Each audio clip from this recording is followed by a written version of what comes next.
Si hay algo que llama la atención del mundo antiguo, es la complejidad y el misterio en la construcción de imponentes monumentos. Por ejemplo, Stonehenge, este conjunto de piedras dispuestas en círculo, se cree que empezó hace 5.000 años y fue abandonado 1.500 años después. A día de hoy no sabemos por qué se edificó y tampoco sabemos por qué se olvidaron de ellos. Los elementos de Stonehenge están alineados para marcar la salida y la puesta del sol durante los solsticios de invierno y verano. Situado en una llanura en Gran Bretaña, este impresionante monumento es la estructura megalítica más famosa del mundo, pero lo cierto es que sabemos poco sobre quiénes lo levantaron y la función que cumplió.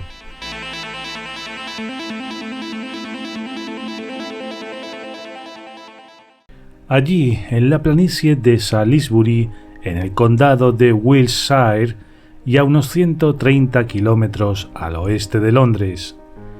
Pero nos preguntamos, ¿cuánto tardaron en construir esta estructura? Pues se estima que su construcción se desarrolló a lo largo de unas 80 generaciones, durante unos 1.600 años. Todo alrededor del círculo megalítico de Stonehenge es un misterio. En principio se ha llegado a la conclusión de que es un templo. Sin embargo, todo lo que hay cerca del monumento es un cementerio. Los solsticios de verano e invierno eran el gran momento ceremonial en Stonehenge. No obstante, las rocas están alineadas con ese fin, y aún hoy en día las autoridades permiten el paso al interior del círculo solo en esas fechas concretas.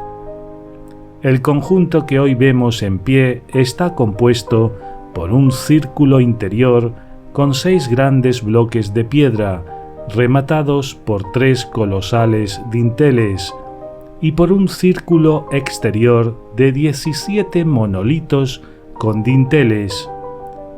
Esto es todo lo que queda de un monumento megalítico que en su día incluyó unos 162 elementos pétreos, y cuya construcción se ha atribuido a romanos, sajones, daneses, incluso el mago Merlín, además de los druidas y las primeras comunidades agrícolas de Gran Bretaña. Hoy sabemos que Stonehenge surgió a finales del Neolítico, hacia el año 3100 a.C.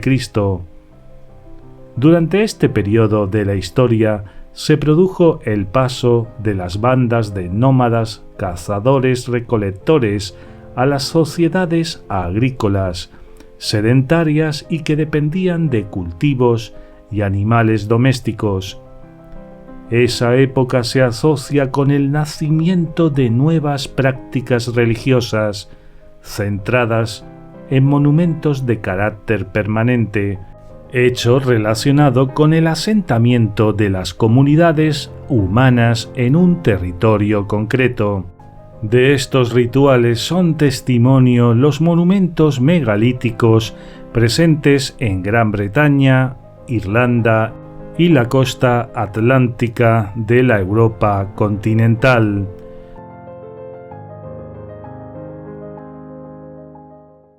También en España ha sido revelado un conjunto similar que estaba escondido bajo las aguas y que ahora se ha podido observar a causa de la sequía.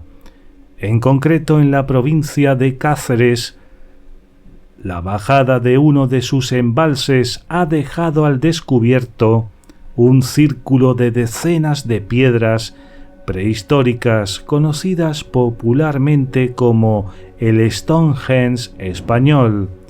Según los arqueólogos, tuvo la función de sepulcro colectivo hace más de 2000 años.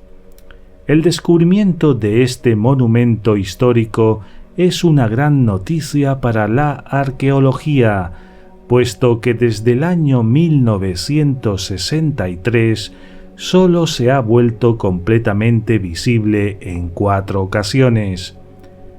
Este monumento prehistórico consta de más de 150 piezas de granito puestas en disposición vertical, de las cuales 12 o 13 forman una cámara ovoide de unos 5 metros de diámetro.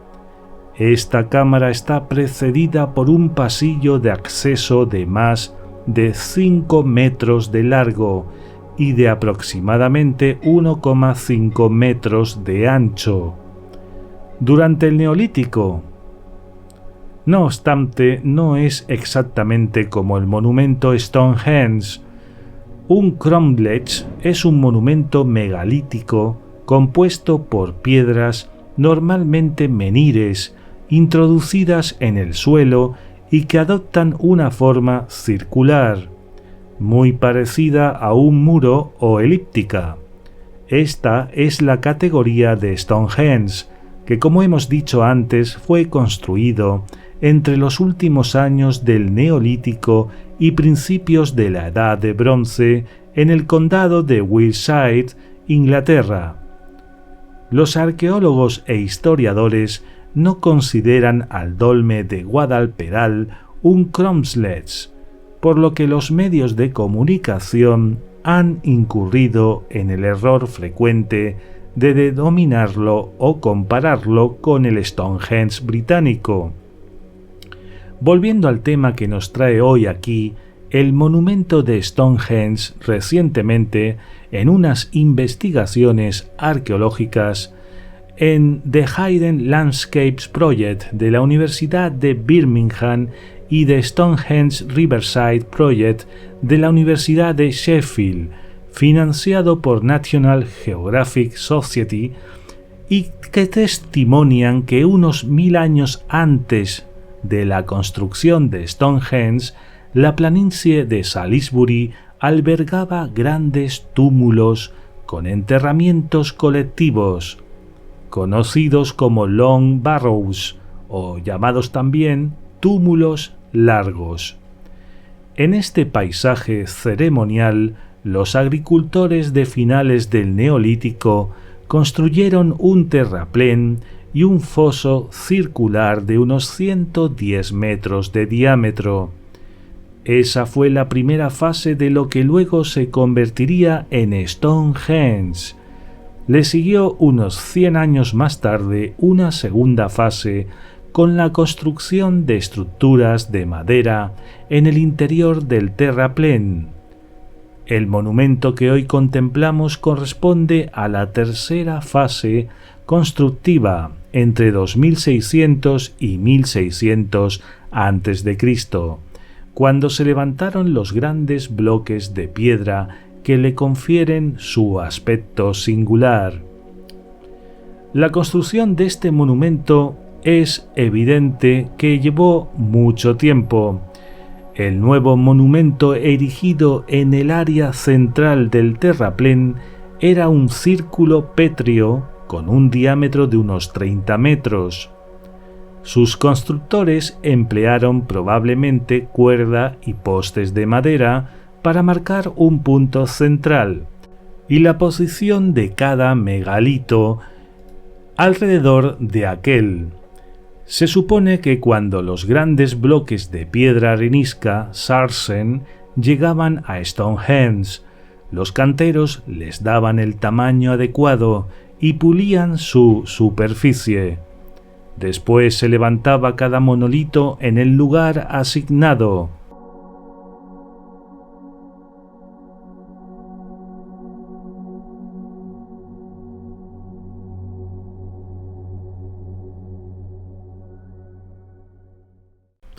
al igual que la construcción de las pirámides, que es un misterio. En Stonehenge sucede lo mismo. Se cree que primero se cavaba un hoyo con palas de asta de ciervo y de huesos de buey. Este hoyo tenía 3 caras verticales y otra inclinada, en rampa, forrada con madera que quizá se impregnaba con grasa animal para facilitar el deslizamiento de las gigantescas piedras. Una vez el monolito yacía sobre la rampa, se tiraba de él con cuerdas desde el frente a la vez que era empujado por detrás con palancas de madera hasta quedar en pie. Entonces se dejaba transcurrir un año para que estos gigantescos soportes se asentaran. Cuando las grandes jambas estaban firmemente asentadas, se colocaban los dinteles.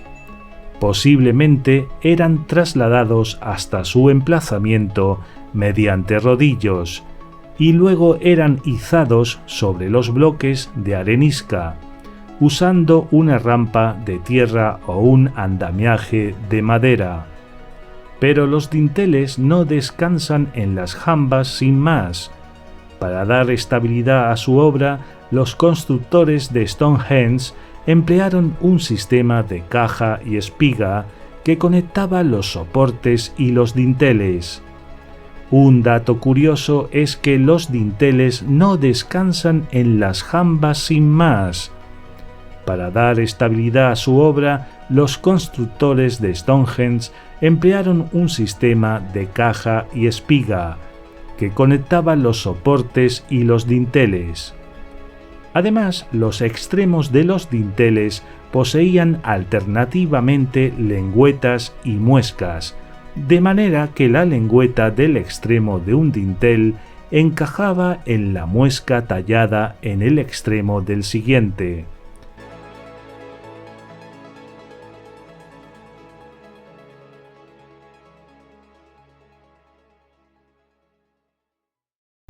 Estas técnicas de ensamblaje habrían sido perfeccionadas durante la construcción de anteriores monumentos de madera. Una vez erigidos los soportes de arenisca, se disponían los bloques de basalto azulado, bluestone, proceso que culminaba con la colocación de la piedra del altar como punto focal del monumento. Finalmente, para identificar el eje principal del solsticio de verano, se debieron de añadir la piedra talón y la piedra del sacrificio. Pero ¿cuál era su función? Hay algo evidente: emplearon mucha inversión en tiempo y esfuerzo humano para edificar esta estructura. Esto sugiere que estaba diseñado para un propósito especial. La interpretación más extendida entre los arqueólogos es que fue un centro ritual prehistórico, alineado con el movimiento del sol, pero no hay nada escrito que permita saber sobre sus rituales. Hay algo que se repite con otros monumentos de Europa. Parece haber una conexión directa entre Stonehenge y otros monumentos de edad entre 2300 a 2200 a.C. Pero, ¿quién construyó Stonehenge? La sugerencia es que tendrían que ser personas del Neolítico o también de la Edad de Bronce. Estas personas tenían vínculos comerciales y posiblemente religiosos con la Europa continental.